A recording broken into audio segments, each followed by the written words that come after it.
Hi, this is Pamela Worth from the Hello Health Encouraging Wellness podcast. And today I have Olivia Goodreau. She is founder of LivLyme Foundation, as well as the TickTracker and LongHaulTracker and Tickmojis apps. And so, Olivia, thank you so much for being with us today, and can't wait to hear more about your story and your journey and so many amazing things that you're doing. Yeah, thank you so much for having me on. So tell us a little bit about the foundation and how and why you got into this.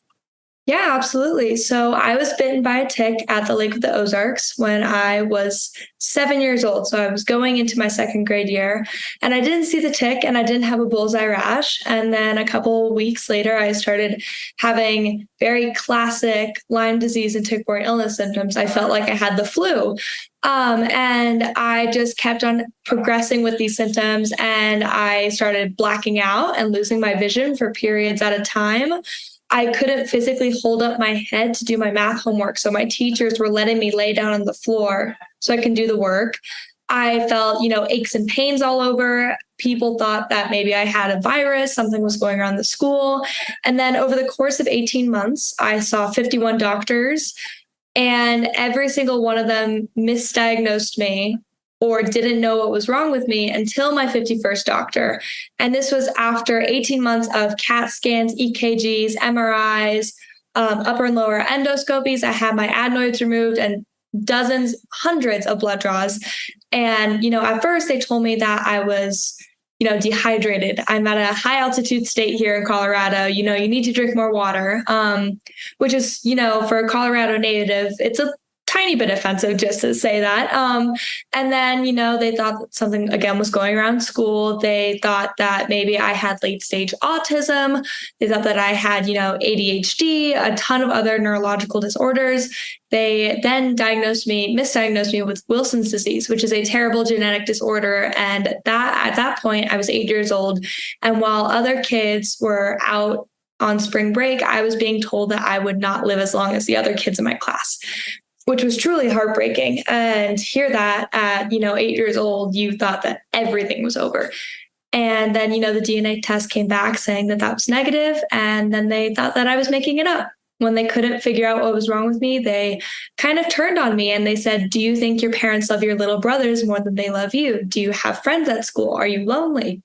And I love my parents. I have great relationships with everyone. So I was really confused why they were asking me all these questions. And then finally, the 51st doctor came around. She saw my symptoms and said, hey, I have a patient who has similar symptoms to you, and they ended up having Lyme disease. Let me do a Lyme test on you. I was off the charts. I believe that I was so off the charts. I set a record for Children's Hospital or something like that. I was put on 30 days of doxycycline, said that I would be back to normal. By day 25, I actually thought that I was going to be okay in the end. And then by day 35, I was back to square one. I felt terrible. So then 3 years later, seeing 4 more doctors, I finally met my current Lyme literate doctor, Dr. Rachel Horowitz, and he has saved my life time and time again. And so I'm getting treatment from him. And this is very, very early on. I had just met him, I believe, a couple of days ago. And so we had just figured out when to schedule my appointment with him. And I decided, a couple probably weeks or even days before I met Dr. Horowitz, I decided that I wanted to start a nonprofit. And that was because I had read a story about a mom and her son, and they were living in their car so they could afford the boy's Lyme disease medication. And out of all the stories that I had read, because I was doing research and, trying to figure out other people who were like me, that story really stuck with me. And I decided that I could either sit around and wait for someone to help me, or I could, be the help, and I could be proactive in my own health and really, be in the front lines and help myself and other people. And so when I met Dr. Horowitz, I said, hey, I'm having a gala. I would love for you to speak. And he said, the only time that I could do it is April 8th. And I was like, perfect. That's when we'll have it. I did not have a nonprofit, did not have anything else planned. I completely just on the spot. And, when he finally left his conference here in Colorado, my mom turned to me and she was like, so a gala, for what? And I was like, I want to start a nonprofit. And then in April 29th of 2017, I started the LivLyme Foundation. And the main goals that we have is to help kids that cannot afford their Lyme disease medication and to provide funding for scientists so they can have better treatments, better cures, better testing, all more affordable and all more available to everyone else. I cannot hear you. That's amazing. Thank you so much to talk about. So as we're kind of thinking about this, what are some of the most typical symptoms for Lyme? Yes, absolutely. So Lyme disease and other tick-borne illnesses, they have a very wide range of symptoms, and they are classic chameleon diseases. I was misdiagnosed dozens of times because my symptoms were so various. And so they said the words like obscure, that they didn't really know, because they would think it's this, or they would think it's some illness, but they would say, you're lacking this one vital symptom. And then they would go over to the other illness and say the exact same thing about it. And so for me personally, and I know that for most Lyme patients, this does happen. Brain fog is a very big symptom when, you feel like there's cotton stuffed in your head. You can't think straight. Sometimes you can have light sensitivity and sound sensitivity. That's what I had, especially light sensitivity. More or less, you feel like you have the flu. You feel like you have come down with a virus or some kind of other, common sickness, common cold. And that's what people originally start out with. That's how they kind of get into, I guess, like the healthcare world, is they go in saying, I think I have the flu. For me, aches and pains, and they travel as well, which again is very hard to diagnose if, yesterday your elbow was hurting, but now it's your knee that's hurting. For me, I know that blacking out and losing your vision, it can happen to people. It is more uncommon. I have Lyme disease in all my organs. So that includes the brain. And so, brain fog, just, having these word jumbling moments, that's a very big thing for me, to where I mix up the words, I mix up sentences, phrases, anything like that. Kind of losing the words off, like tip of my tongue. Oh, they're on the tip of my tongue. Always like that. I know people who have lost the ability to walk. I know people who have lost the ability to read completely.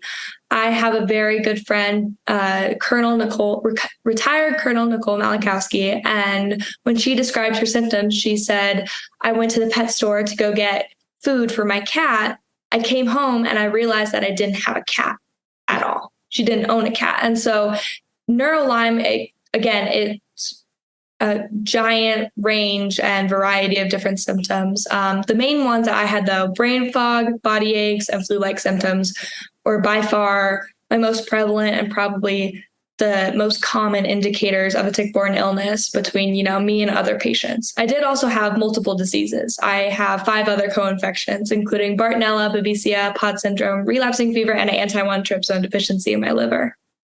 From what I understand, that's fairly common, though, is because once your immune system becomes compromised, you really become susceptible to so many other things very easily. So, yeah. What are some of the common medications and treatments that you've seen, and then the ones that you believe are most impactful now? Yes. So the insurance companies will only cover 30 days of doxycycline. When you hear Lyme disease, more or less, you hear doxycycline right after it. And if you got bitten by a tick, if you got tested, and if you went on doxycycline within probably 12 hours of each other, that would theoretically work. But most of the time, that's not the case. You see it, you say, oh my gosh, a rash is forming, or, oh, I don't feel well. And then you go get tested. And for me, a year and a half later, I was well beyond that little point where maybe this wasn't chronic anymore. And I have chronic Lyme disease, so I've had it for 12 years now. Had I seen the tick, had I gotten tested, had I gone on doxycycline, I would have been completely fine. And so it's all about, timing. Timing is so vital when you have this illness. And so again, doxycycline is the first one that you'll obviously do. Treatments often range from, You could do supplements, you could do antibiotics, probiotics. There are many different kinds of treatments. They're all spread out because nobody really has a cure yet. So everybody is trying everything. I know people that, go hardcore antibiotics and probiotics. I know people that just do herbs and supplements. I know people that even go as far as to do a treatment called bee venom, which I don't know if there's enough research out there to prove that it's effective, but people are so desperate to have answers and to feel better that they will literally try anything, including stinging themselves with bees. So they will absolutely say yes to any kind of treatment if they think that it works. For everyone, it's not just a one size fits all treatment. And I can tell you right now, I have done the supplements, I have done the hardcore antibiotics, I have been, on both ends of that spectrum. And I can tell you with absolute confidence that for me, what worked the best is a combination of antibiotics, probiotics, and supplements. You take the antibiotics and, they kill the spirit kits. Lyme disease is a persister disease, which means that it has these biofilms. So when you go to the dentist, you get the plaques scraped off your teeth. That's biofilms. You think of Captain America or a superhero who can have that little force field around them or a shield. That's what the spirit kits have. They have a little shield around them. So antibiotics and probiotics really help. Some of them are called biofilm busters. You want to get rid of the force fields or shields. That way you can actually attack the parasite, the bacteria, the illness. And so for me personally, combination of all three works super well because the antibiotics, they can help you a lot, but they can also destroy your gut in the process. That's why you use probiotics and supplements, because you want to make sure that even though you're trying to fight something, you don't want to debilitate your gut, your liver, your other parts of your immune system. You want to make sure that you are well-rounded, healthy. My doctor, he put me into remission this year. That means that Lyme disease within me is in a coma-like state. I am at a 96% and 100% is obviously the best that you can be. And this was because he did a dapsone treatment. And he found out that dapsone, a 100-year-old leprosy drug, could kill Lyme disease because leprosy and Lyme disease are both persister bacteria and persister illnesses. And so he did that. He did that with methylene blue. And he did it with another various cocktail of probiotics and antibiotics and supplements. I was taking 42 pills a day for 9 weeks. It was, to be honest, really rough, but it went from 86 pills a day to 42 pills a day for 9 weeks. And now no pills at all. I don't take any pills. I have, my pill cases, they have been empty for months now, and it is the best thing to see. It's a brutal treatment, but for me, that is by far, I feel like this is the closest we are yet to a cure. Oh, that's so super. So what type of supplements were you on during those 9 weeks? Oh, goodness. Okay. I have to think about it because 42 pills is a lot. And so some of them I don't remember. But I definitely remember being on peppermint oil, I believe. And so you would take that. It tasted terrible. And I still can't have peppermint anything because it tastes so bad to me now. But I was on that. I believe that I have been on broccoli seed extract, grapefruit seed extract. I think a ton of other different oils. I'm kind of forgetting the names of them just because there were so many of them, and I would put them all into a shot glass of just oils. But yeah, so peppermint seed extract, I believe, was by far the one that he definitely wanted me on. He said, if you have a bad day and you don't want to take these ones, sure, don't take them, but you have to take this by all means. Yeah. And when I was going through what was happening with my son, he had a viral and bacterial infection that had crossed the blood-brain barrier. And similarly, they said, look, it's got this whole biofilm going on around it. And the only thing that can really get through that are some of these oils. And so he was on things like boswellia, turmeric, oregano, olive leaf extract, things that could really break through the biofilm. Oregano oil. Yes, that was a big one for me too. Yeah, that's terrible, but it does. But that's a known killer of bacteria, the nasty kind. So no, I think I love what you're doing. So tell me a little bit about the foundation, some of the grants that you currently are offering, any particular types of groups, geography wise, or anything in particular that you really work well with. Yeah, so the process of giving grants out to kids is my favorite and least favorite part of my job, because I read through every single grant application. And I don't know if I have any, trying to look, but I kid you not, like this big per year, huge. And I would read through every single application. I would know all of the kids by names. I would read them more than once. And how I would do it is 1 to 5, 5 being they're in dire need, 1 being they don't know if they have Lyme disease or not. And all of them without fail are 3s, 4s, and 5s. I have never put down a 2 or a 1 at all. And I read these applications and I am bawling my eyes out with every single year. It always happens. I just cry my eyes out because these parents and even the kids who are writing their applications, they have been through so much as well. And, this is kind of a time for them to really let it out, because a lot of the times they talk about how doctors didn't believe them, family members didn't believe them, their spouses didn't believe them. They were even in disbelief for a while, or they had, CPS called on them, went through divorces, lost jobs, lost houses, became homeless.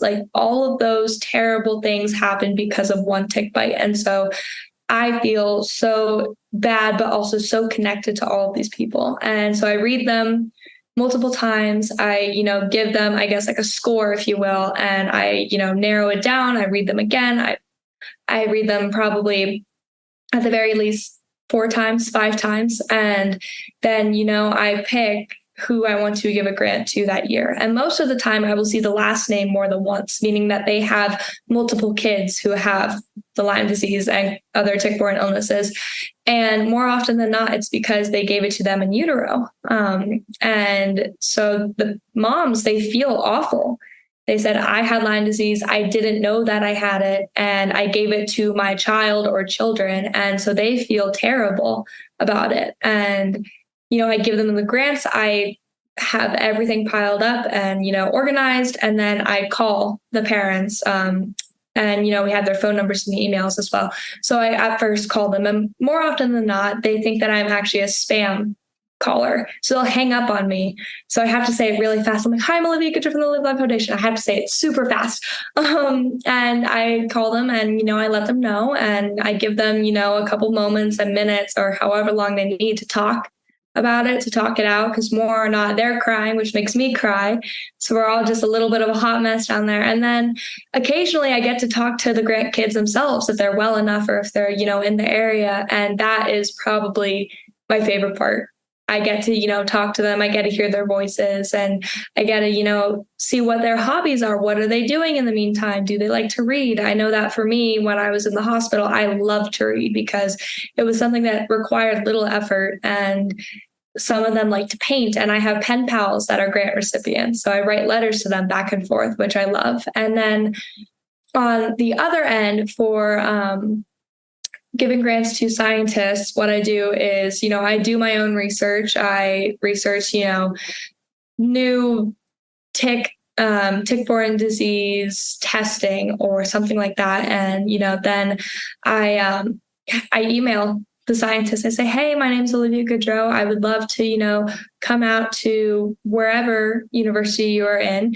And I would love to, get to see your labs and get to, understand more about what you're doing and what you hope to do. And so I've given grants to Stanford, Johns Hopkins, Bloomberg School of Public Health, and University of New Haven. And the next one is Northeastern University as well. But all of them are doing incredible work. And I wish I could give grants to, again, everybody. That's the end goal. I hope that one day, I can give, how about the cure itself? If I could, ship that out to people and anybody who wanted it could get it, that would be my end goal. That would be amazing. When you provide the grants to people, do you also have a list of doctors that can help, or do you have a community where people can connect with each other that are going through this?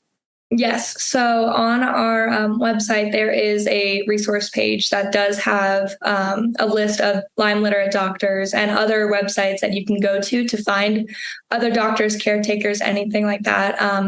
And, a lot of the times patients already have Lyme literate doctors, or, they say that they're looking for one. So whenever they ask, we always, provide them with that list. And on Facebook and on Instagram, there are multiple groups for Lyme disease. I mean, that's how the foundation started, was because I found a Facebook group and read that mom's story. And so they can go absolutely reach out to that group. And I feel like it is a very good group. It's very open and accepting because all of these parents and people have been through so much. Yeah. Do you find that you hear more from some people in certain states than others? At first, I thought that I was going to hear a lot more from East Coast people, simply because you hear about Lyme disease and you think that it's an East Coast thing. But I have heard probably an equal amount of people through all states and in multiple countries. I'm about to sneeze. Wait. Sorry about that. Thank you. But I have had grant applications from all 50 states and in Canada and Australia. Unfortunately, we can't do Canada and Australia yet just because it's like international currency. That would be a great goal to be able to have LivLyme go international. But yeah, I mean, I thought that at first it was going to be an East Coast thing, but ticks are everywhere, all over the United States, and they're even in Antarctica on penguins. So they are quite literally everywhere. And more often than not, you get bitten by a tick in your own backyard. When you're gardening, when your kids are outside playing, they're there. It's not just, you have to be in the thick of the woods to find it. And it could be at parks, backyards, front yards, really anywhere. And yeah, even in major cities as well. We had people from San Francisco, from Brooklyn. San Francisco, they got bitten at a park.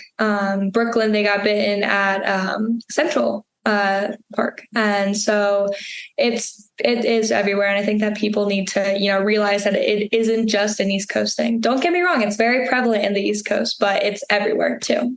Yeah. So thinking about your own home, what can you do to protect you and your family and try and cut down on the prevalence of ticks?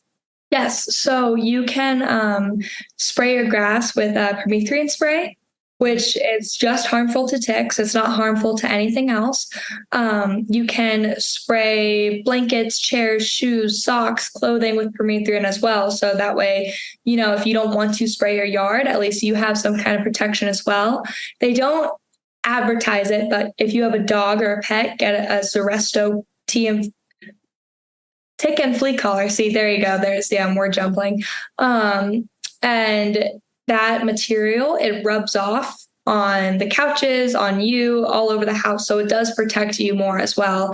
And I would also, there are these tick tubes, which mice have a lot of ticks on them. So they're all treated permethrin cotton, and the mice will take that and take it back to their nest, and it will kill the ticks. So, and you can also go on to the LivLyme Foundation. And if you have TickTracker, I would highly recommend getting that as well, because that's my app. You can track ticks in real time using geolocation. You can see what ticks are in your area at any point, at any time. You can even look last month, you want to see what ticks were in your area last week, you can do that as well. And we have data from, people, citizens, and then we have data from the Smithsonian and CDC and HHS and all of these public and private companies. And so I would highly recommend that as well. And also TickTracker does have more sources to where you can protect yourself and your backyards as well. Well, so how does the data get put in there to TickTracker? How often is it updated? And yeah, absolutely. So we get updates by the day. And this is just, people, they're out there. And if they get bitten by a tick or if they see a tick, they can report it and, they can give a general location. I mean, obviously, we will not, have that pinpoint right in your backyard, just, for safety reasons, of course. But it will give like a very general location of where that is. And it will then provide a tick risk index. So if you have an Apple Watch, or if you have the notifications on your phone and you're out in the woods and you're in a high risk area, it will send you a notification saying, hi, just to let you know, a lot of ticks have been reported here, please stay safe and, do a tick check after this, just stay vigilant. And so when we get data from the Smithsonian and other, industries and institutions, that has been obviously collected in the past. So we always ask, when did you get this? Where did you get this from? And then we plug that in for you all to see. And then on top of that, we have TickTracker Pro, which is for the scientists and the researchers who want altitude, humidity, air pressure, all of the other super nitty-gritty details. And this is for the people who will do tick drags. They will get the white sheet out and they will drag it across wherever in the woods or in the plains, and they will research this, and then they can publish their studies out to that area for other researchers to look at. So it's a very, it's like a common ground for all the tick researchers out there, and so they can visualize where other people have done research. Wow, that's wild. Does pest control treat for ticks, or is that kind of a separate? I don't know. I don't think, to be honest, that they do. I think maybe it would be more prevalent in the East Coast where, Lyme disease is more well known there. I know that here in Colorado, they don't, or I guess they never have for us. I think that you would probably have to ask your local pest control and, probably lobby for it, say, hey, this is a big issue. Can you do this for us? Interesting. So when you're going through Lyme treatment, have you found that by having any certain types of foods or different types of foods kind of set it off or help you keep your body less inflamed? Or I have the biggest sweet tooth, and the worst thing is that Lyme disease feeds off of sugar. So, and going back to my very first appointment with Dr. Horowitz, my current Lyme disease doctor, we got dinner afterwards because, it's a success. I've been diagnosed with 5 more diseases and, finally kind of on the right track because I finally know what's going on inside of me. It isn't like a big question mark. I know. So we're out there and he was like, I want you to have a piece of chocolate cake. And I was like, easier said than done. I was like, yes, absolutely. Yeah, I'll do it. And I did it. I ate it. And I was, leaning on my dad's shoulder. I was super tired afterwards. And he was like, yeah, that's Lyme disease right there. He was like, it does that very quickly. So you have a ton of sugar, you crash afterwards. And I have been heavily suggested to go on a hypoglycemic diet. He said that that's by far the best that you can do if you're on Lyme, if you have Lyme disease or a tick-borne illness, is to go on a hypoglycemic diet. And I feel like over the years have gotten a lot better. I've obviously matured more, so I don't have sugar whenever I want to. And I watch my body a lot more. Just eating healthy and, eating clean foods. And if you have the option to, choose Doritos or carrots and ranch, go for the carrots and ranch. And it's just, making sure that you are generally fit and healthy and active. And that helps so much with, battling these tick-borne illnesses. Yeah, for sure. What have I not asked? What am I missing? Is there anything else you want to share? Well, you wanted to talk more about the motor functions. I believe that we talked a little bit about that. I will say that there have been cases with my doctor and other patients to where he did the dapsone study, the dapsone treatment on them, and they were able to get up and out of their wheelchairs after, being in the wheelchair for months or years. So I will say, if anybody out there has a tick-borne illness and is wheelchair bound, you might want to look into dapsone. And my doctor has, published his study. It's out there. And if you do have a doctor or Lyme literate doctor, I would definitely ask and advocate for you to at least be on it. And it's not a fun treatment. It's brutal, but it's worth it. I went from being at, 70% to 90%, 96%. So it's definitely worth it, in my opinion. Yeah, no, that's amazing. I have been taking my mom down to Mexico for her cancer treatment. And it was amazing to me how many Lyme patients I met that have been going down too. And the way they were describing it to me was not only rebuilding the immune system, but also helping the body detox a lot of what's going on. And so I don't know enough about dapsone. I'm definitely going to look into it, but it sounds like it's a very powerful way of killing bacteria and potentially detoxing as well. So also, it's a generic drug. It's not something that's, super hard to come by, and it's actually relatively affordable compared to other tick-borne illness medications out there. I will say with the Lyme disease treatment in Mexico, I know a personal friend of mine and awesome scientist, Dr. Morales. He's in Lyme, Mexico, and what he does is he more or less cleans your blood for you. In one arm, they take out the blood, they, siphon it through. They make sure that all of, the toxins and impurities are out, and then they put it back in. And I've heard great things about it. And personally, who wouldn't want their blood to get clean? That sounds like such a great detoxifying thing to do. And I hope that in the near future, I'll be able to go down there.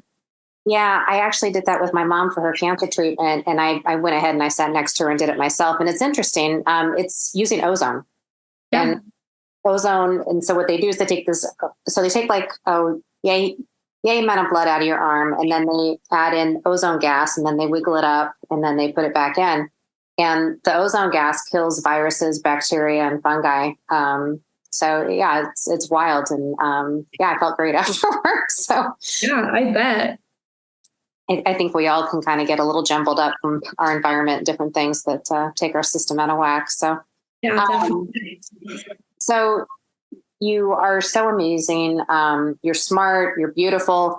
What's next? What are you doing? Oh, gosh. Well, all of my friends are leaving for college right now, which is really sad. I don't leave until September 20th because I'm going to UCLA, and UCLA is on the quarter system. So I have a bit. My parents are very happy that they get to have me for a whole month. But yeah, I go off to UCLA. I'm majoring in public health and minoring in political science and global studies. And there is an awesome scientist and engineer at UCLA, Dr. Ozcan, and he has created this super efficient and effective test for tick-borne illnesses. It's the size of your pinky nail. It's a piece of paper the size of your pinky nail. It has about 50 to 100 dots on it, just, regular dots. And all it needs is a phone and 1 drop of blood. Awesome. And you can diagnose what illness you have and if there's multiple. And it costs 50 cents to make. So he's just waiting for the patent right now. And then he could sell it for $17 at Walmart. He could sell it for 30 or 40. This is an effective test, and, really effective tests for tick-borne illnesses now. You have to send a whole blood sample out, and it costs around $5,000 to do. If he could even sell this for half as much, and I'm sure that people would obviously go to that because it takes, I think, 30 minutes, he said, maybe less. And it's at your home. It's like a COVID test, but now for tick-borne illnesses. So I hope that when I get there, I can, work with him and try to get that out to stores. Oh, that's amazing. So where do people find you? What is your website? Yes, my website is LivLymeFoundation.org, and you can find me on Instagram and Facebook and Twitter. If you just look up, the LivLyme Foundation, Olivia Lyme, and yeah, there you go. And there's also, Instagram pages for TickTracker, websites for TickTracker and the LongHaulTracker. There's a website for my new book that's out, which is But She Looks Fine: From Illness to Activism, which, talks about my whole story just in, more depth, and really, goes into what it was like in the mind of a little kid turning into a teenager and, dealing with this illness and the foundation and school on top of that, and, kind of working around all of that. But yeah, there's websites for everything. All you have to do is just look up the name and it'll pop up. Thank you. And I'll be sure to add those in the show notes as well. Perfect. Thank you so much, Olivia. Thank you. Have a great day.